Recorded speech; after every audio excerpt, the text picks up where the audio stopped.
اس کے ساتھ آخری عشرے میں جو کام ہم لوگ کرتے ہیں ان میں سے ایک کام عید کی تیاری، عید کی شاپنگ ہم لوگ کرتے ہیں۔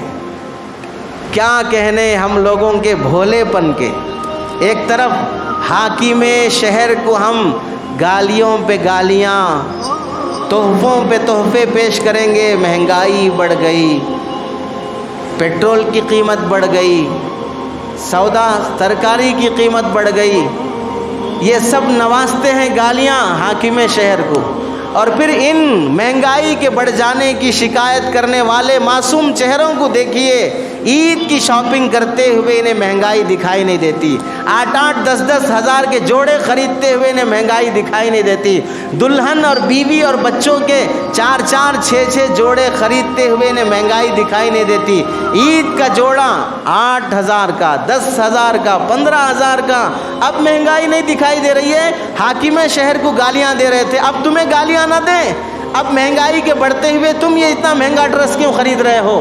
عید اس کی ہے جس نے لاکھوں روپے کا ڈریس پہن لیا، اس کی عید ہے۔ ایک حدیث دکھا دو، ایک صحابی کا قول بتا دو کہ انہوں نے فرمایا ہو جو عید کے دن جتنا بھاری جوڑا پہنے گا اللہ اتنا جلدی اس کی مغفرت کر دیں گے، جو جتنا مہنگا کپڑا پہنے گا اتنا جلدی اسے جنت کا اعلیٰ مقام دے دیں گے۔ ایک حدیث تو بھی ہے تو دکھا دو۔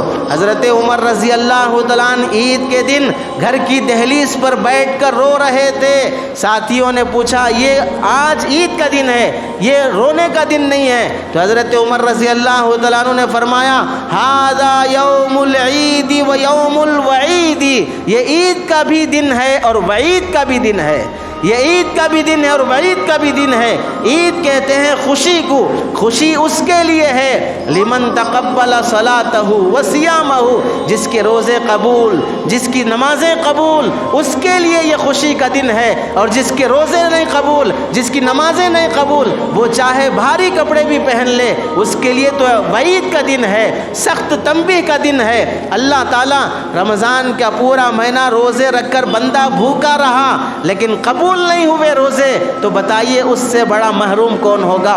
تراویح پڑھا لیکن قبول نہیں ہوئی وہ تراویح، تو اس سے بڑا محروم کون ہوگا؟ بھوکا رہ کر بھی ثواب نہیں ملا، تراویح پڑھ کر بھی ثواب نہیں ملا، زکوٰۃ اور صدقات خیرات کر کے بھی ثواب نہیں ملا۔ حضرت عمر فرماتے ہیں آج کا دن تو عید کا بھی اور وعید کا بھی ہے۔ تو عید کی شاپنگ کرنے میں سب سے زیادہ ہونے والا گناہ، سب سے زیادہ ہونے والی بربادی ہمارے سماج کی ہے مہنگے ڈریس خریدنا۔ اگر یہ دنیا داروں کی بات نہیں، دینداروں کے گھرانوں کا بھی حال یہی ہے، بیگم کپڑے خرید، یہ دنیا داروں کی بات نہیں، دینداروں کے گھرانوں کا بھی حال یہی ہے، بیگم کپڑے خریدنے جائے گی ساتھ میں بہن کو بھی لے جائے گی، سالی کو بھی ساتھ لے جائے گی اور ساس بھی ساتھ میں جائے گی۔ اگر شوہر محترم کہیں گے اتنا بھاری کپڑا خریدتی ہو عید کے واسطے، تو اب ادھر سالی فون لے لے گی اور یہ بولے گی میری بہن کو ایک جوڑا نہیں دلا سکتے، سال میں ایک بار دلانا ہے، 8-10 ہزار کا ہی جوڑا ہے، 10 جوڑے دلاؤ بول رہے ہیں، 10 جوڑے کے بدلے ایک ہی جوڑا دلاؤ بول رہے ہیں۔ اب سالی کے سامنے کوئی مرد نہیں چلتا، اب کچھ نہیں بول سکتے، بیوی کو سنبھال لے سکتے ہیں، گھر والی کو سنبھال لے سکتے ہیں لیکن سالی کو نہیں سنبھال لے سکتے۔ بھاری بھاری جوڑے دلاؤ، بھاری بھاری کپڑے پہناؤ، اب پھر بھاری کپڑے ہی نہیں، کپڑوں سے فارغ ہونے کے بعد چوڑیاں اب اسی میچنگ کے ہونا، جوتیاں اسی میچنگ کے ہونا، اور پتہ نہیں کس میں میچنگ کی کوشش کریں گے۔ یہ سب کے لیے ایک دن کافی نہیں ہوگا، آج کپڑے، کل چوڑیاں، پھر اس کے بعد جوتیاں، اب پھر اس کے بعد کیا کریں گے؟ ایک ایک چیز ایسی میچنگ کی ہونا چاہیے۔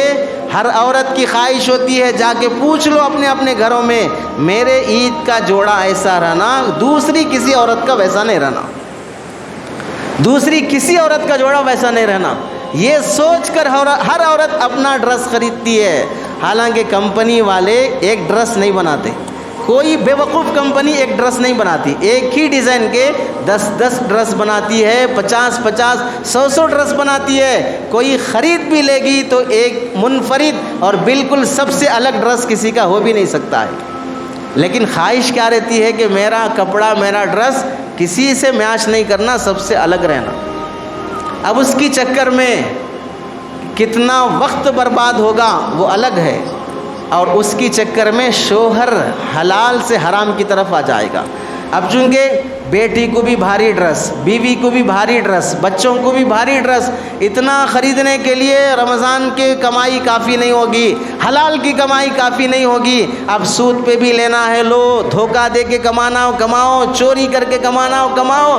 ایک ویڈیو وائرل ہوا، کسی مسجد کے وہ صدقے کا ڈبہ جو پیسے ڈالتے ہیں اس میں سے بھی ایک آدمی پیسے چرا کر لے جا رہا ہے، مسجد کے ڈبے سے بھی پیسے چرا رہا ہے. کس نے مجبور کیا؟ اولڈ سٹی کے 65% مسلمان سودی قرضوں میں مبتلا ہیں. کس نے مبتلا کیا؟ حلال تقاضوں نے مبتلا کیا؟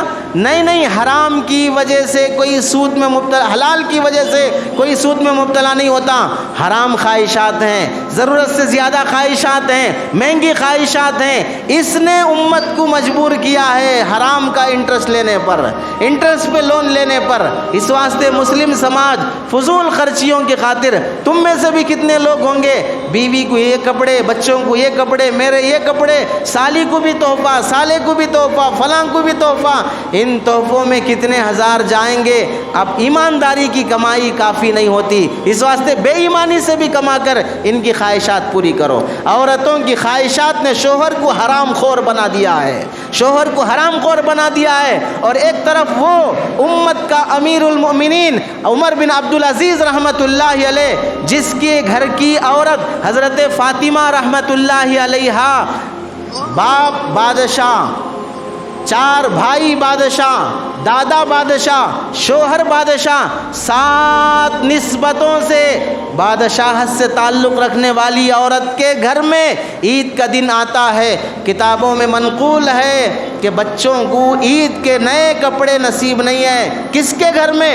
امیر المؤمنین، حاکم شہر، امت کا سردار اور خلافت راشدہ میں 5واں خلیفہ جسے کہا جاتا ہے، ان کا گھر کا حال یہ ہے کہ بچوں کو نئے کپڑے عید کو نصیب نہیں ہیں.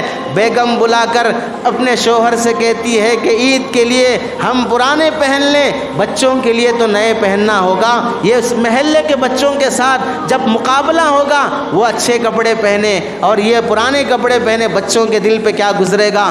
حضرت عمر بن عبدالعزیز فرماتے ہیں میرے پاس اتنی سکت نہیں ہے بچوں کو عید کے کپڑے لا کر دے سکوں.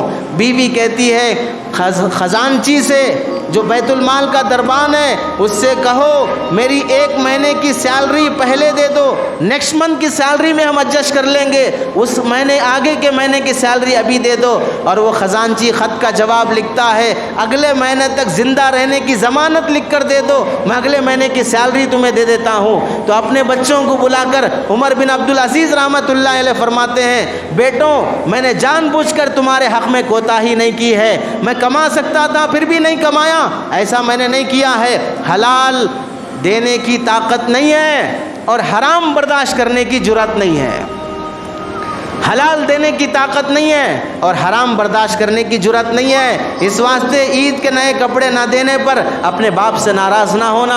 تو وہ بچوں پہ قربان جائیں، تربیت کا کیا انداز ہوگا. وہ بچے کہتے ہیں کہ ابو جان ہمیں نئے کپڑے نہ ملنے کا غم نہیں ہے، پرانے کپڑوں میں عید کرنے کا افسوس نہیں ہے، ہمیں خوشی ہے اس بات کی کہ ہمارا باپ اللہ اور اس کے رسول کی شریعت پر ایسا پابند ہے کہ اپنے بچوں کو پرانے کپڑوں میں عید کرانا گوارا کرتا ہے، لیکن حرام مال کی طرف ہاتھ بڑھانا گوارا نہیں کرتا ہے. ہمیں آپ کے اس تقوی پر ہمیں فخر ہے اور خوشی ہے. ایسے عید ان لوگوں نے کی ہے اور ہم لوگوں کی عید پہ عید حرام پہ حرام مال سے بھی کی جائے گی. پھر بھی دیکھ لو خوشی کے دن بھی ہمارے گھروں میں حقیقی خوشی نہیں ہے، ہمارے گھروں میں خوشی کے دن بھی حقیقی خوشی نہیں ہے. جیسی راحت ملنی تھی ویسی راحت نصیب نہیں ہے، کیونکہ ہم نے وہ حدود پار کر دیا جس باؤنڈری کو کراس کرنا ہمارے لیے جائز نہیں تھا. عید کا